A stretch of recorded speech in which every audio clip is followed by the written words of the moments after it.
título da mensagem de hoje é: o que aprendemos à mesa? Nós não convidamos para a mesa qualquer pessoa, não é verdade? Nós não chamamos qualquer um para a mesa. Nós chamamos pessoas que nós nos relacionamos, queremos estabelecer vínculos, queremos agradecer. E hoje nós chamamos para a mesa diversas pessoas, algumas com suas deficiências, outras não. E como eu conversei com Lídia hoje de manhã, eu preciso me apresentar, né, Lídia? Nós temos pessoas aqui, além do meu irmão, que tem deficiência visual. Se tem, levanta uma de suas mãos para eu poder ver. Bem, eu preciso me apresentar. O meu irmão me conhece desde que eu nasci. Ele me pegou no colo, cuidou de mim, né? Eu preciso dizer como eu estou vestido. Eu sou moreno, 1,70 m, bonito igual meu irmão. Você gostou, agora você gostou, né? 1,75 m, 72, por aí. Estou vestindo uma calça preta, um sapato preto, uma blusa azul de manga, tem flores brancas bem pequenininhas nela. Estou usando um óculos, meu cabelo está com gel, tem um tupetinho na frente, fiz a minha barba. Nós estamos inseridos numa igreja, e esse lugar tem aproximadamente 1.000 metros quadrados. Ela está bem cheia hoje, muita gente bonita. Nós temos no altar, além dos instrumentos, uma mesa onde você mesmo se assentou, meu irmão. E ela tem várias coisas gostosas, além do pãozinho que você comeu. Tem suco de uva, tem pão doce, tem bolo, tem maçã. E as paredes da igreja, elas são pretas, são escuras. Lá atrás tem uma parede vermelha, não é a igreja do Flamengo, fica tranquilo, né? Mas essa cor escura, ela ajuda na fotografia e ela ajuda muito na projeção aqui atrás de mim. Atrás de mim tem um telão grande, né? E esse telão grande tem uma imagem onde tem um cálice, um pão, uma uva, 2 ramos de trigo e tem os dizeres: o que aprendemos à mesa. Eu estou falando de um púlpito redondo, ao lado tem um outro menor, onde tem uma garrafa de água. E eu vim aqui compartilhar uma mensagem do coração de Deus para o seu coração. Amém? Sabe, o tempo de mesa, ele traz comunhão para a nossa vida. A mesa é fantástica, gente. Ela te dá a oportunidade de aprender e também te dá a oportunidade de ensinar. A gente aprende muito à mesa. Aprende ou não aprende? Quando a gente quer conversar um assunto interessante com alguém que a gente ama muito, a gente já convida logo: vamos tomar um café lá em casa? Não é verdade?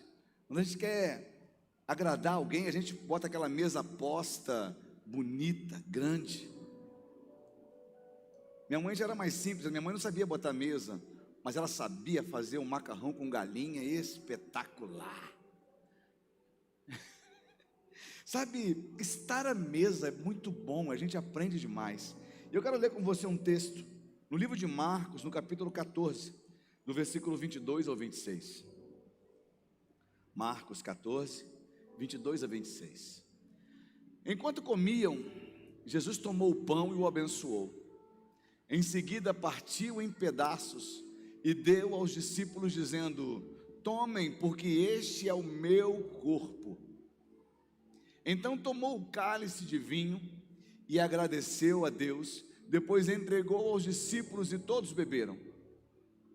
Então Jesus disse: este é o meu sangue, que confirma a aliança, ele é derramado como sacrifício por muitos. Eu lhes digo a verdade, não voltarei a beber vinho até aquele dia em que beberei um vinho novo no reino de Deus. Então cantaram um hino e saíram para o Monte das Oliveiras. Esse texto é apenas um relato. Ele mostra os últimos momentos de Jesus antes da sua crucificação. Jesus, ele estava à mesa com seus discípulos e ele compartilhava acerca do sacrifício, ele compartilhava acerca daquilo que ele estava para viver. da entrega do seu corpo, dos açoites na sua carne, do derramamento do seu sangue, tudo para o propósito de salvação de um povo que estava perdido. À mesa com Jesus, nós não estamos apenas diante de um pão e de um cálice, estamos diante de uma revelação profunda do coração de Deus. Sabe, a ceia do Senhor narrada nos 4 evangelhos é mais do que um evento, é um ensinamento vivo. E à mesa, estando assentado à mesa, nós aprendemos lições eternas. E a primeira lição que eu quero compartilhar com você hoje é o amor que serve. Sabe, no livro de João, no capítulo 13, do verso 1 ao 17, quando Jesus está sentado com os seus discípulos, não precisa projetar não, o texto não. Jesus está sentado com os seus discípulos, e nesta hora, como de costume, quando alguém ia na casa, quando alguém ia receber uma visita, o dono da casa, ele oferecia água para a lavagem dos pés e frescor da caminhada. Então era uma entrega agradável, era um momento onde o dono da casa servia as pessoas. Nesta hora Jesus, ele prepara uma vasilha com água, ele retira o seu manto da parte superior, ele coloca uma toalha sobre os ombros e ele começa a lavar os pés dos discípulos. Ao lavar os pés dos discípulos, o apóstolo Pedro olha para Jesus e diz: espera aí, Jesus, o meu pé você não vai lavar. Jesus olha para Pedro e diz: se eu não lavar o teu pé, você não vai ter parte comigo, Pedro. E Pedro diz para ele: então não lava só o pé não, lava o corpo todo. Ele fala: não precisa. Sabe, neste momento onde Jesus traz para os seus discípulos essa demonstração de amor e humildade, ele estava dizendo que o amor, ele não é servido. O amor não é servido, o amor serve. Às vezes eu e você, como pessoa, a gente espera ansiosamente que alguém faça alguma coisa por nós. O amor, ele não é servido, o amor, ele serve. E na essência do amor, ele não tem essa carência de que alguém o sirva, porque o amor entrega, o amor suporta, o amor crê, o amor espera. E nós temos pregado Cristo, o amor de Deus encarnado, o amor de Deus no meio do povo, o amor de Deus pulsante no meio do povo. E Cristo veio não para ser servido, mas para servir. E após este ato, ele diz para os discípulos que deveriam fazer o mesmo. Sabe, quantas vezes eu e você viemos para a igreja na expectativa de que alguém faça alguma coisa por nós? Meu querido, o que tinha que ser feito por você, Jesus já fez. Às vezes a gente entra na igreja exigindo alguma coisa, querendo que a igreja supra algumas carências que os nossos pais não supriram, que os nossos filhos não supriram, que a nossa esposa, que o nosso marido não supriu, e a gente espera que a igreja supra esta carência. Meu amado, Jesus é suficiente, e Cristo em nós, a suficiência da glória, Cristo em nós, nos torna servidores do próximo, servidores em amor, em entrega, em dedicação. Você não foi chamado para ser servido, mas você foi chamado para servir. Você foi chamado para levantar alguém, você foi chamado para cuidar de alguém. O pessoal do estacionamento está lá atrás.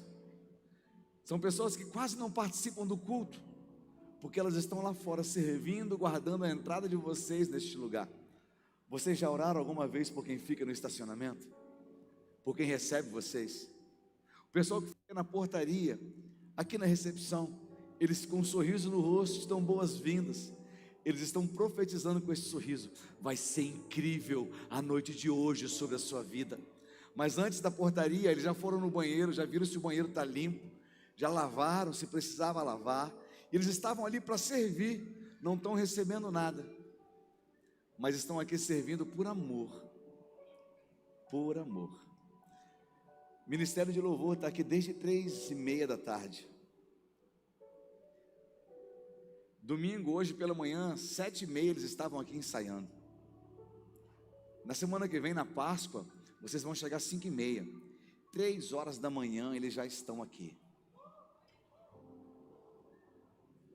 para cantar 3 músicas e para conduzir a igreja em adoração. Pergunta por que eles fazem isso? Porque eles estão servindo em amor. Sabe, a mesa a gente empreende que o amor entre nós, o maior amor entre nós, é aquele que serve. Eu quero fazer um desafio para você essa semana. Que você busque servir alguém. Que você busque cuidar de alguém. Constranger alguém em amor.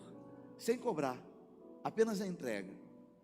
Sabe, não há lugar para orgulho quando o amor decide servir.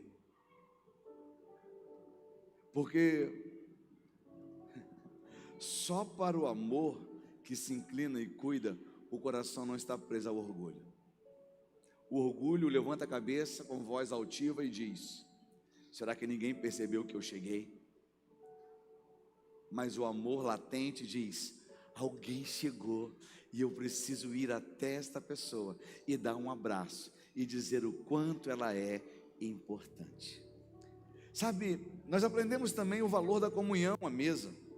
Mateus 26, de 20 a 21, Marcos 14, 18, Lucas 22, 14 a 16, mostra quem estava na mesa com Jesus. Em Mateus estava Judas. Estranho, né? A gente falar de Judas.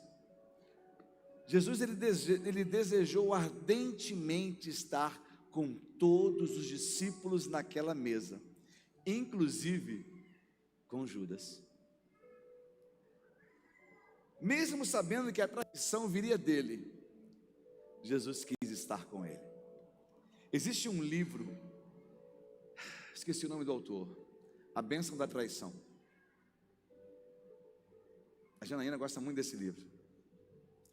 E esse livro ele fala sobre a bênção de ser traído. Que isso, pastor? Pastor, eu não imagino ser traído, pastor. Mas de alguma forma todos nós, um dia, nós seremos traídos. Jorge Linhares, o nome do autor desse livro. A bênção, é um livro pequenininho. A Bênção da Traição. Esse livro, apesar de ser muito pequeno, ele é muito profundo. Perdão? Tá, manda para mim. Jorge Linhares falou dele, desculpa, ele falou desse livro, tá? Eu vi um vídeo dele falando, mas eu vou falar o nome do autor aqui, porque já está mandando para mim aqui. Se não fosse a traição de Judas, Jesus iria para a cruz, mas teria que acontecer outro processo.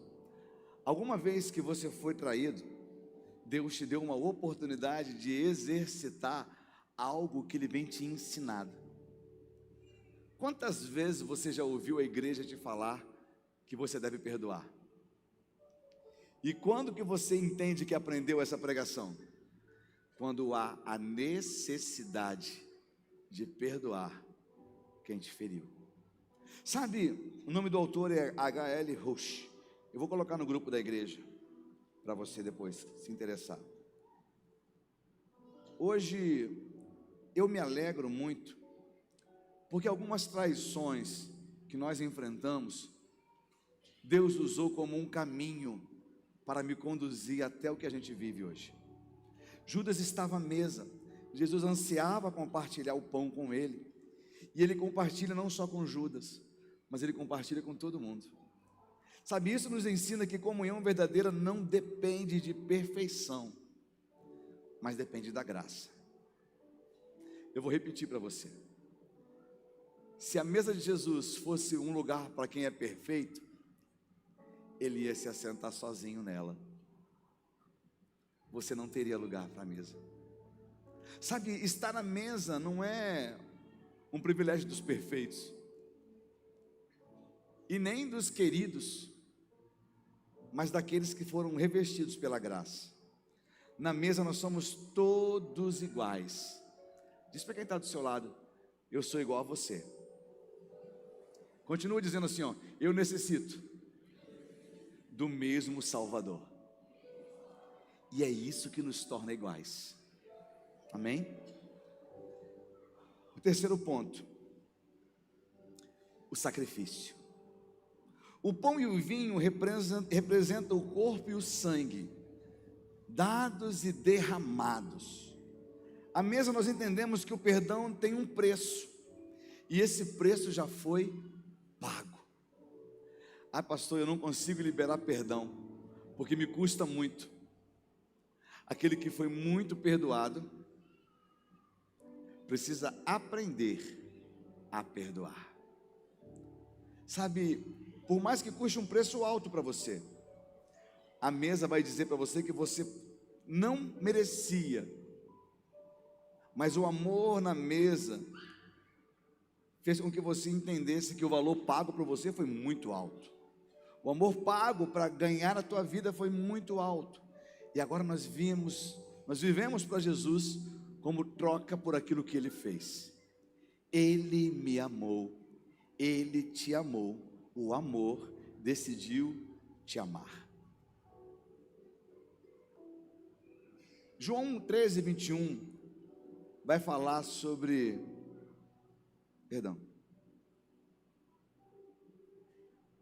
vai falar sobre a traição e o perdão.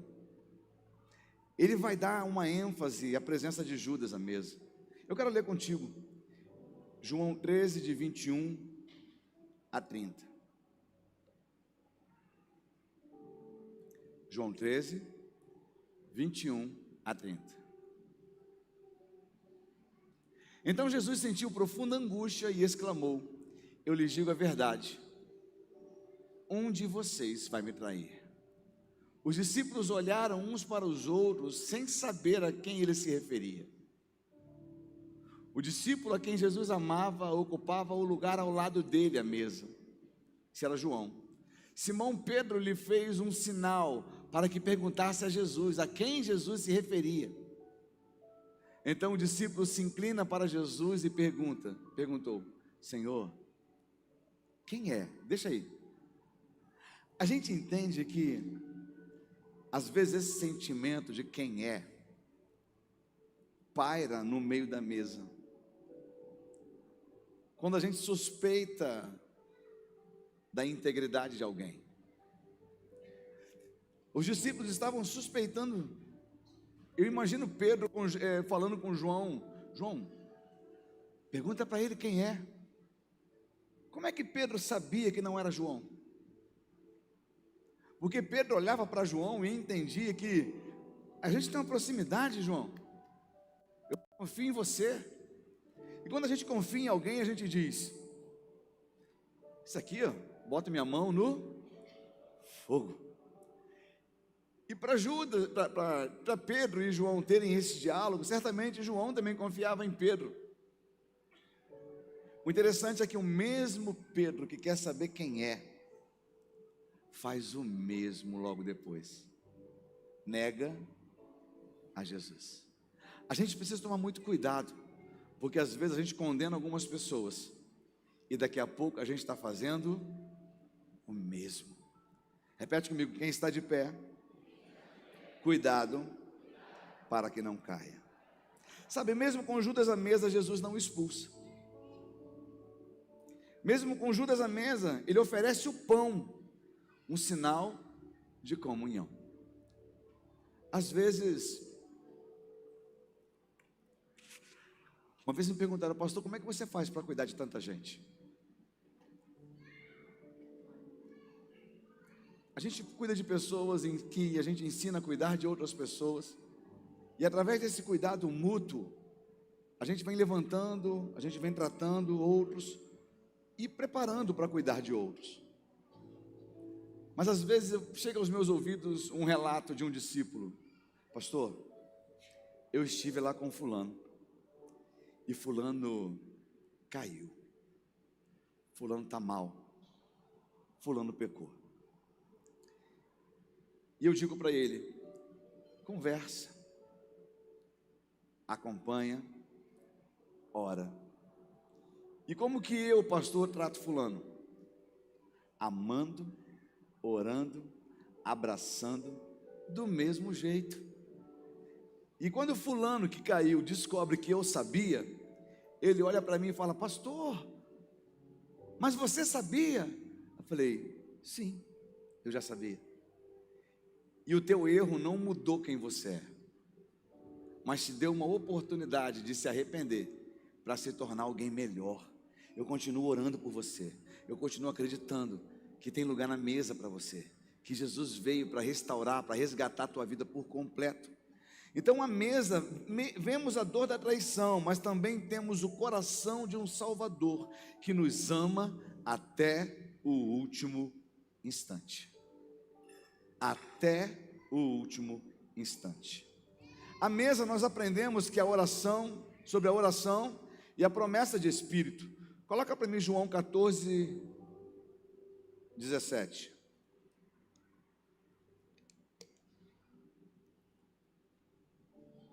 É o Espírito da verdade. O mundo não pode receber, pois não vê e não conhece, mas vocês o conhecem, pois ele habita com vocês, e agora, habita com vocês agora, e depois estará em vocês. Depois da ceia, Jesus ensina os seus discípulos a orar. Lembra que eu falei que na mesa é um lugar de conhecimento, é um lugar de aprendizado, é um lugar de ensino? Jesus ensina aqueles homens a orar, e acerca daquele que não só ouve, mas encarrega de levar as orações a Deus. Jesus estava revelando a respeito do Espírito Santo que viria. Ele promete paz, ele intercede pelos seus. O momento da ceia, ele se estende até da mesa da ceia, se estende até a intercessão, mostrando que a intimidade com Deus gera transformação. Repete assim comigo: eu fui e estou sendo transformado. Isso te dá alegria no coração? Isso te faz bem? Te deixa feliz? Saber que quem você era, você já não é mais. Deus está moldando você com as mãos do Espírito Santo e está tornando você uma nova criatura. E por último, a mesa da ceia nos ensina a repetir o exemplo. Coloca Lucas 22, 19. Lucas 22, 19. Ele tomou o pão, agradeceu aos discípulos, depois partiu e deu aos discípulos, dizendo: este é o corpo, este é o meu corpo, entregue por vocês. Façam isto em memória de mim. Quando ele diz façam isso, ele está dizendo: não deixa de repartir aquilo que você recebeu. Não deixe de compartilhar aquilo que você recebeu. Sabe, eu dei um exemplo para vocês de como fazer. Façam como eu fiz. O que esse texto quer dizer? Prepare uma mesa, chame seus amigos. Vai ter Judas nela, mas vai ter Cristo em você. Prepare uma mesa, chame seus amigos. Vai ter Pedro nela, mas vai ter Jesus em você. Prepare uma mesa, chame seus amigos. Pode ser que ela esteja repleta de Judas e Pedro, mas se Jesus estiver em você, eles conhecerão aquele que pode transformar qualquer pessoa. Qualquer pessoa. Somos convidados a continuar o que ele começou: partilhar o pão e servir aos outros. Partilhar o pão e servir aos outros. Partilhar o pão e servir aos outros.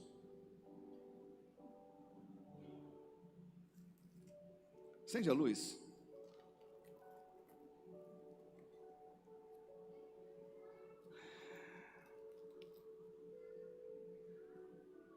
Sandro, você me ajuda? Rogério, você me ajuda? Walter, você me ajuda? Cadu, você me ajuda? Márcio, você me ajuda?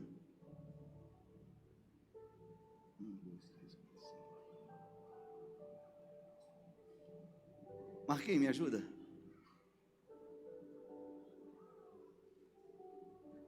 Esse é o corpo de Cristo,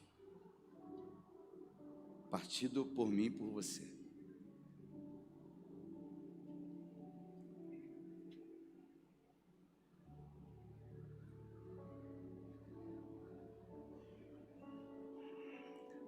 Primeira fileira sua, não bota a mão no meio não, só por fora. Primeira fileira sua, segunda é sua, terceira é sua, quarta é sua, quinta é sua, sexta é sua. Eu queria ver se todos conseguiam pegar pelo menos um pedacinho desse pão. Rogério, você está naquela lá. Sandro, você na última, Rogério naquela. Walter, você é nessa aqui. Isso. Que isso, pastor? Tem 1000 pessoas aqui. Será que a gente consegue servir 1000 pessoas?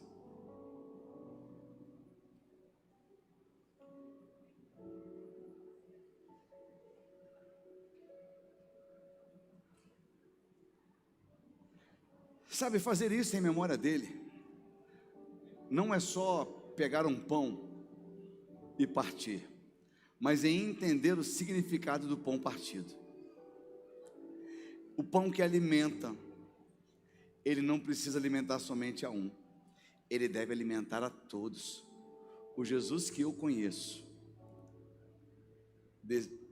deseja alimentar a tua vida, deseja alimentar a vida do seu filho, deseja alimentar a vida do seu vizinho, deseja alimentar a vida de quem mora na rua de trás, deseja alimentar a vida de uma cidade inteira.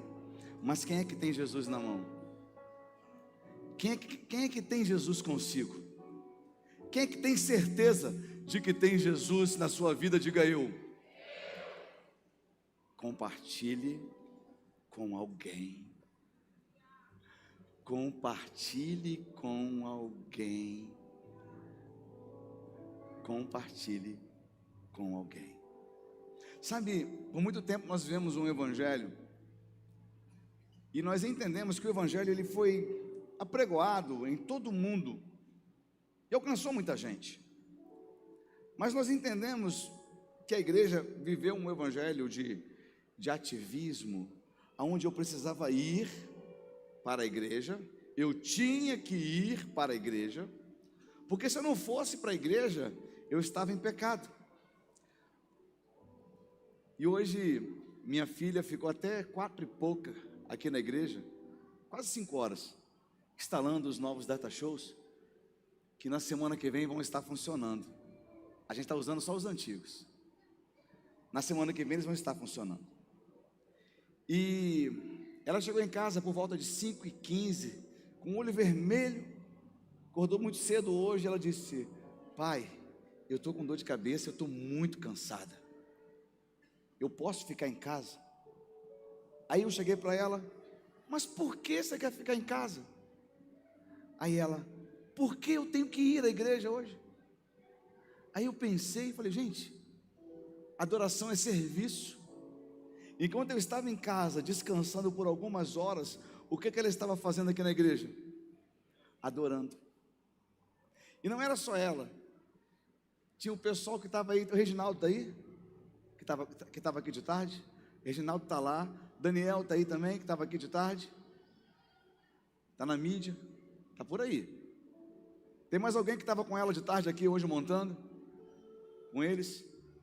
As meninas da ceia, minhas irmãs gostam, né? As meninas da ceia, as minhas irmãs que montaram a mesa hoje, estavam aqui até 4 horas, 4 e pouca também, estavam adorando, servindo.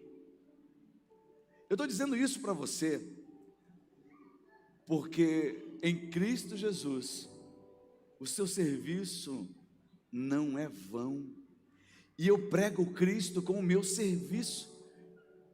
Acabou aí, Sandro?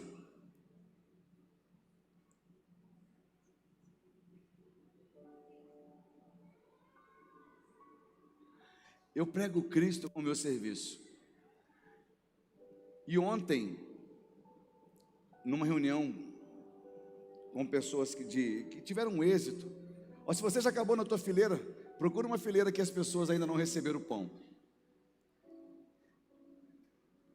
Se você não recebeu o pão, levanta sua mão, só para ter uma ideia. Vai dar. Que isso, pastor? Sabe, eu estava numa mesa ontem, estava num treinamento ontem, e ontem a gente conversava sobre, as pessoas acham que chamado, o ápice do chamado é ser pastor. Nem todo mundo que está aqui foi chamado para pastorear, mas todos nós fomos chamados para apacentar, cuidar de alguém. Nós somos apacentadores, nós somos cuidadores, nós somos pregadores do Cristo em nós. E pastor, e como que eu vou pregar o Evangelho? Quem trabalha na prefeitura que levante sua mão? Que funcionário público? Prefeitura ou Estado? Sabe como você vai pregar o Evangelho lá onde você trabalha? Sendo cristão.